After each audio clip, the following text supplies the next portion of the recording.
યાદ રાખો પ્રચલ વિધેયનું વિકલિત એટલે કે તમને હવે કોઈ પણ બે વિકલિત બે અલગ અલગ આપેલા હોય, ધારો કે x બરાબર ft અને y બરાબર g of t, એટલે કે બે અલગ અલગ વિધેય આપેલા હોય ત્યારે t ચલ વાળા પ્રચલ સમીકરણો છે, જો આની અંદર t આની અંદર t બરાબર. તો સાંકળના નિયમ પ્રમાણે જ્યારે તમે t પ્રત્યે આનું વિકલન કરો કે dx dt f' અને dy dt g', હવે જ્યારે dy dx લખો તો આગળનું જે તમારે હતું dy dt છેદમાં dx dt dt ઉડી જાય તો શું આવશે dy dx, એટલે કે g' f', એટલે કે આ રીતે આપણે પ્રચલ વિધેયનું વિકલન શોધી શકીએ. તમને બે અલગ અલગ પ્રચલો આપેલા હોય x અને y,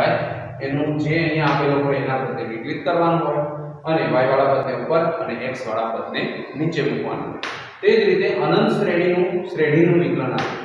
કે જ્યારે તમને y એ અનંત શ્રેણીમાં આપેલો હોય તો તેનું વિકલન મેળવવાની ક્રિયાને અનંત શ્રેણીનું વિકલન કહેવામાં આવે છે. જેમ કે દાખલા તરીકે y બરાબર √log x √log x એટલે કે વર્ગમૂળની અંદર વર્ગમૂળ, એ રીતે અનંત સુધી કોઈ સંખ્યા ચાલતી હોય ત્યારે આપણે એવી રીતે કહી શકીએ કે y બરાબર શું આપ્યું છે તો √log x √log x એટલે કે આની જગ્યાએ તમે y લખી શકો તો log x એમનું લખો, બાકીના બધાની જગ્યાએ હું લખું y, બંને સાઈડ સ્ક્વેર કરો તો શું થશે y નો સ્ક્વેર બરાબર log x y બરાબર. બંને સાઈડથી આ બાજુ વર્ગ નીકળી ગયો એટલે વર્ગમૂળ નીકળી ગયું, આ બાજુ વર્ગ થઈ ગયું. હવે આનું વિકલન કરો તો શું થાય 2y, y નું dy dx log x નું 1/x અને y નું શું થશે તો કે dy dx અને log x નું 1/x. હવે dy dx ને કરતા બનાવીએ તો જો અહીંયા શું હતું 2y, આ dy dx આ બાજુ આવે તો -y, કોમન પણ નીકળ્યું dy dx, અહીંયા વધ્યા 1/x, dy dx બરાબર 1/x 2y - 1, એટલે કે આપણે આ રીતે કોઈ પણ અનંત શ્રેણીનો જ્યારે દાખલો હોય તો તમે ડાયરેક્ટ 1/x 2y - 1 પણ લખી શકો. ચલો જુઓ સ્વાધ્યાય 5.6 દાખલા નંબર 1, x અને y પ્રચલ સમીકરણ સ્વરૂપે આપેલ હોય તો પ્રચલનો લોપ કર્યા વગર dy dx શોધો. એટલે કે આપણે x અને y ને કરતા બનાવીને રીતે લોપની રીતે કરતા હતા એમ નહીં કરવાનું, પરંતુ dy dx શોધવાનું. તો અહીંયા x એ અલગ છે અને y છે. હવે અહીંયા જોવાનું કે તમને શું આપ્યું છે, તો અહીંયા આપ્યું છે t, અહીંયા પણ શું આપ્યું છે t, તો t પ્રત્યે વિકલન કરવાનું. કોના પ્રત્યે કરવાનું t પ્રત્યે. જોઈએ આપણે અહીં t પ્રત્યે વિકલન કરતા હવે પેલું પદ લઈએ તો શું આપ્યું છે x બરાબર 2at નો સ્ક્વેર, x એટલે dx dt બરાબર 2a અચળ પદ થશે t સ્ક્વેર into 2t અને t નો 1, તો આ આવી ગયો આપણી પાસે 4at dx dt. હવે એ જ રીતે અહીંયા dx dt. ઓકે, હવે બીજી રીતે બીજું લાવીએ તો શું છે y બરાબર a t ની 4 y નું વિકલન શું થાય તો કે t પ્રત્યે dy dt બરાબર a અચળ પદ 4 આગળ એક ઘાત ઓછી એટલે 4t નો ક્યુબ. હવે લખીએ તો dy dt બરાબર 4 આગળ a અચળ પદ અને d નો ક્યુબ. ઓકે, તો આ શું આવ્યું dy dt. હવે આપણને શું કીધું છે કે આપણે તો dy dx શોધવાના છે, તો dy dx શોધવાનો હોય તો dy dx બરાબર dy dt છેદમાં dx dt. ઓકે, હવે બંનેની કિંમત લખીએ બરાબર શું કિંમત હશે તો dx dy dt ની કિંમત કેટલી તો કે 4at નો ક્યુબ અને 4at. જો આમાં જે મુક્તા હોય ઉડાડવાનો પ્રયત્ન કરીએ આપણે તો આપણને ખબર છે 4 ઉડી જશે, અહીંયાથી a ઉડી જશે, અહીંયા t નો ઘન છે d છે તો એ પણ ઉડી જશે. તો આપણો જવાબ શું આવશે t નો સ્ક્વેર, કેમ કે a ઉડી જશે તો આપણો જવાબ આવ્યો માટે dy dx બરાબર t નો સ્ક્વેર. ઓકે, હવે આપણે આપણને આપ્યું છે દાખલા નંબર 2. એની અંદર પણ ફરી બે પ્રચલ સમીકરણ છે x બરાબર a cos θ અને y બરાબર b cos θ. હવે આપણે એને જો વિકલન કરીએ કોના પ્રત્યે, અહીંયા θ છે, અહીંયા પણ θ છે, તો θ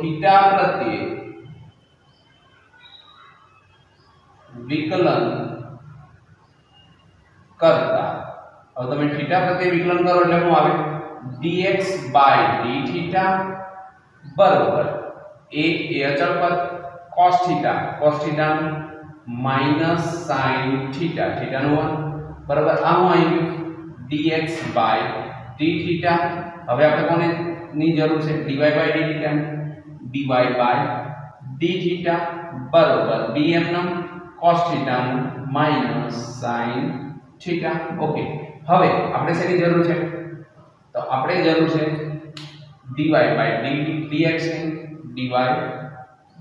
dx બરાબર dy dx એટલે dy dθ અને dx dθ એટલે ઉડી જાય તો શું આવશે, ઉપર શું આવ્યું માઈનસ b sin θ અને છેદમાં માઈનસ a sin θ બરાબર. હવે શું કરશું, sin ઉડી જશે, આ માઈનસ માઈનસ પ્લસ થશે, શું વધ્યું b ના છેદમાં a માટે dy dx બરાબર b a આપણો શું આવશે, આન્સર આવી જશે. ઓકે, હવે ફરી આગળ જઈએ ત્રીજો દાખલો. એમાં ફરી એક પ્રચલ સમીકરણ આપ્યું છે x બરાબર sin t અને y બરાબર cos t. તો અહીંયા આપ્યું છે t, અહીંયા પણ શું છે t, તો t પ્રત્યે વિકલન કરો. તો આનું આપણે કરીએ, અહીં લખીએ અહીં t પ્રત્યે વિકલન કરતા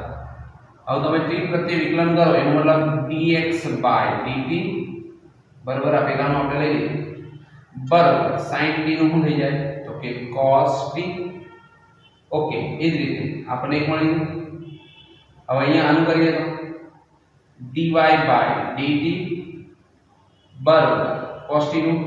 માઈનસ sin 2t, હજી 2t નું કરવું પડે ઇન્ટુ 2 બરાબર છે. તો આ જે આવ્યું એ કોનું આવ્યું, dy dt નું. ઓકે, હવે જ્યારે આપણે dy dx જોઈએ છે તો આપણે શું કરશું, તો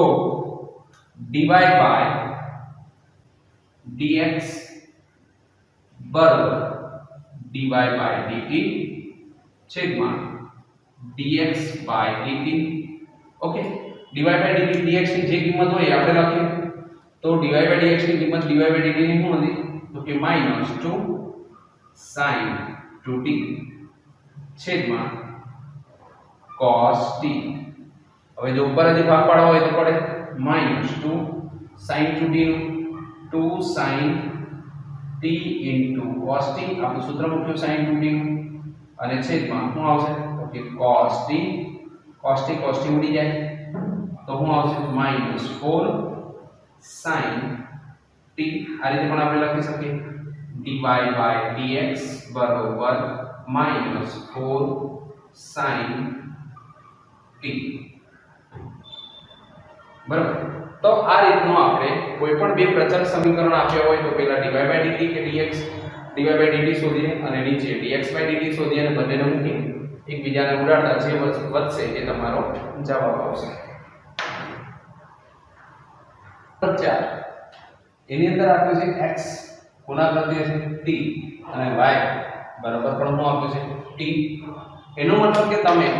t પ્રત્યે વિકલન કરી શકો. અહીં t પ્રત્યે વિકલન કરતા હવે તમે t પ્રત્યે વિકલન કરો તો શું થશે, dx dt અહીંયા શું છે 4t, તો 4t નું 1 થઈ જાય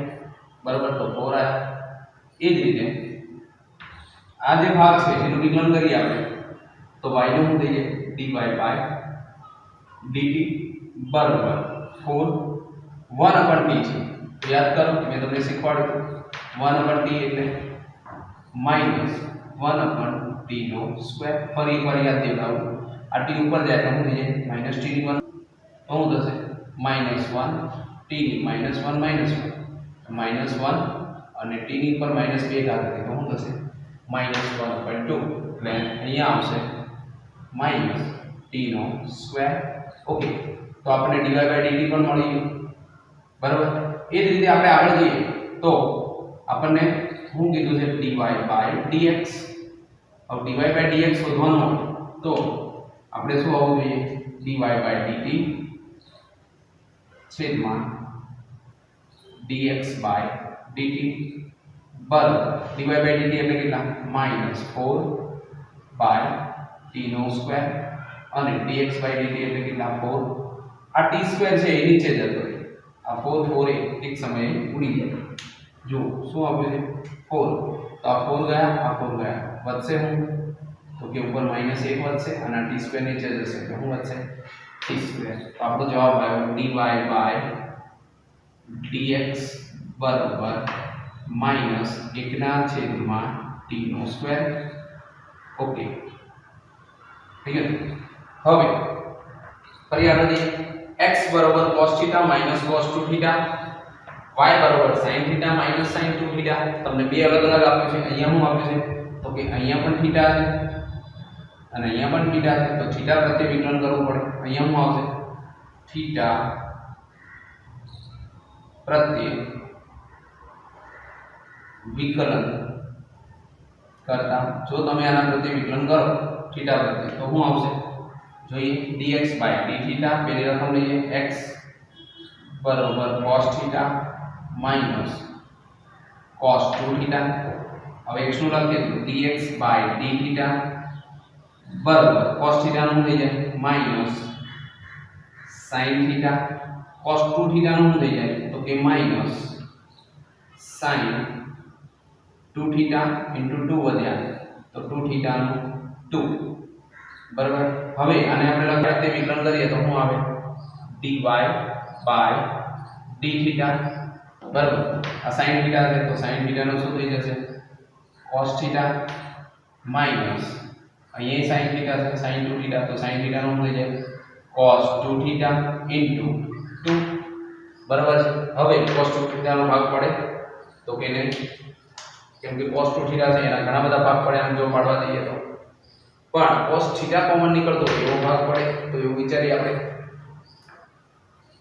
તો આ તો વિકલન થઈ cos 2θ તો cos 2θ ના આપણી પાસે ત્રણ સૂત્ર છે cos square θ sin square θ પછી 2 cos square θ -1 અને 1 - 2 sin square θ આમાં એક આ સૂત્રનો ઉપયોગ આપણે કરીશું dθ અને dx/dθ માઈનસ અને અહીંયા તો આપણે જોઈએ છે તો કે dy/dx બરાબર શું જોઈએ છે તો dy/dθ છેદમાં dx/dθ બરાબર હવે એની જે કિંમત છે એ લખી નાખીએ એટલે જવાબ આવી જાય તો અહીંયા આપણે જોઈએ કે આપણને આપ્યું છે dy/dθ બરાબર cos θ - 2 cos 2θ અને છેદમાં શું આવશે તો છેદની અંદર આવશે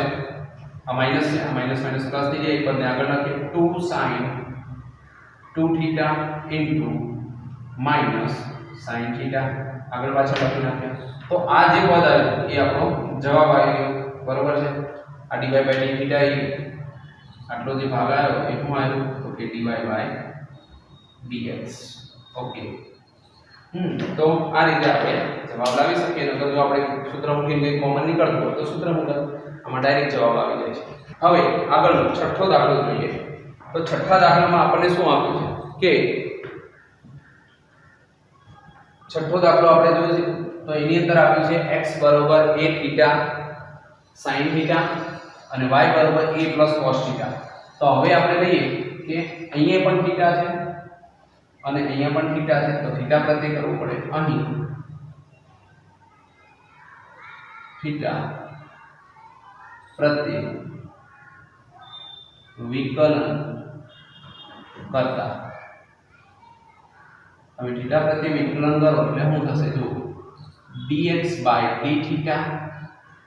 બરોબર એ અચળ છે થીટા નો 1 થઈ જાય માઈનસ sin થીટા નો cos થીટા થઈ જાય તો આ જે આવ્યું એ હું આવ્યું dx બાય d થીટા આવ્યું હવે આ પદનું લઈએ y તો y એટલે dy બાય d થીટા બરોબર એ અચળ છે 1 નું 0 થઈ જાય પ્લસ cos થીટા નું માઈનસ sin થીટા થઈ જાય ઓકે તો હવે આપણે જોઈએ છે dy બાય dx તો આપણે જ્યારે મૂકીએ તો આપણું સૂત્ર શું હતું dy બાય dx બરાબર dy બાય d થીટા છેદમાં dx બાય d થીટા બરાબર dy બાય d થીટા એટલે હવે ની કિંમત મૂકો તો a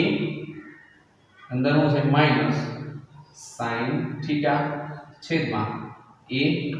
કૌંસમાં 1 માઈનસ cos થીટા આ a ગયા તો જવાબમાં આવશે માઈનસ sin થીટા ના છેદમાં 1 માઈનસ cos થીટા ઓકે તો આ રીતનો આપણો dy બાય dx આન્સર આવશે ઓકે તો આ રીતે તમે જ્યારે બે પ્રચલ સમીકરણ આપ્યા હોય તો બંનેનું વિકલન શોધી અને ઉપર નીચે મૂકી અને જવાબ લાવી શકો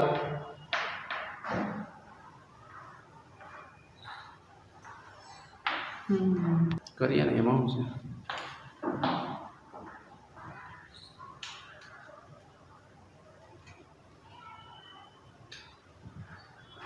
છે હજી જો આનો ભાગ પાડવાનો આપણે વિચારીએ તો sin થીટા નો શું થશે આપણે પાછળ NCERT મુજબ આ જવાબ સાચો જ છે પણ NCERT મુજબ હજી આનો ભાગ પડે છે તો sin થીટા ના ભાગ આપણે પાડી શકીએ 2 sin theta by 2 cos theta by 2 okay sin 2 theta નું સૂત્ર શું હતું sin 2 થીટા બરાબર 2 sin થીટા cos થીટા બરાબર જો અહીંયા બે 2 થીટા હતું તો અહીં થીટા થીટા થઈ એ રીતે અહીંયા ખાલી થીટા છે તો અહીંયા એની કરતા અડધો ખૂણો થાય એટલે 2 sin theta by 2 cos theta by 2 બરાબર એ જ રીતે અહીંયા 1 માઈનસ cos થીટા આપ્યા છે યાદ કરો એનું સૂત્ર તો એનું સૂત્ર શું હતું આપણે cos 2 થીટા નું સૂત્ર જોઈએ તો આપણી પાસે cos 2 થીટા ના સૂત્ર કેવા હતા કે 2 cos સ્ક્વેર થીટા માઈનસ 1 અથવા તો 1 માઈનસ 2 sin સ્ક્વેર થીટા હવે અહીંયા 2 થીટા ની જગ્યાએ હું ખાલી cos થીટા મૂકી દઉં તો શું થાય તો 2 cos square theta by 2 minus 1 અથવા તો 1 માઈનસ 2 sin સ્ક્વેર આપણે તો આની જરૂર છે તો આને આપણે લઈએ તો એક મિનિટ આપણે sin ની જરૂર છે તો શું આવશે 1 minus 2 sin square theta by 2 હવે આ બંનેને માંથી આને કરતા બનાવીએ અને આ બદલાવો એટલે શું થાય 2 sin સ્ક્વેર થીટા બાય 2 1 એમનો આ બાજુ આવે આને અમે લીધો તો માઈનસ cos થીટા તો આપણી પાસે આ પદ છે બરાબર છે 1 માઈનસ cos થીટા તો એની જગ્યાએ તમે શું લખી શકો તો એની જગ્યાએ લખાય 2 sin સ્ક્વેર થીટા બાય 2 તો લખીએ હું લખશો 2 sin સ્ક્વેર થીટા બાય 2 આમાંથી 2 ગયા અહીંયાથી sin થીટા બાય 2 એક જતો રહ્યો તો ઉપર આવશે અહીંયા માઈનસ cos થીટા બાય 2 છેદમાં sin થીટા બાય 2 એટલે શું થશે માઈનસ cot થીટા બાય 2 તો આ તમારો આન્સર આવશે ઓકે તો આ રીતે તમે સૂત્રો મૂકીને પણ આગળ દાખલો નું વિસ્તરણ કરી શકો છો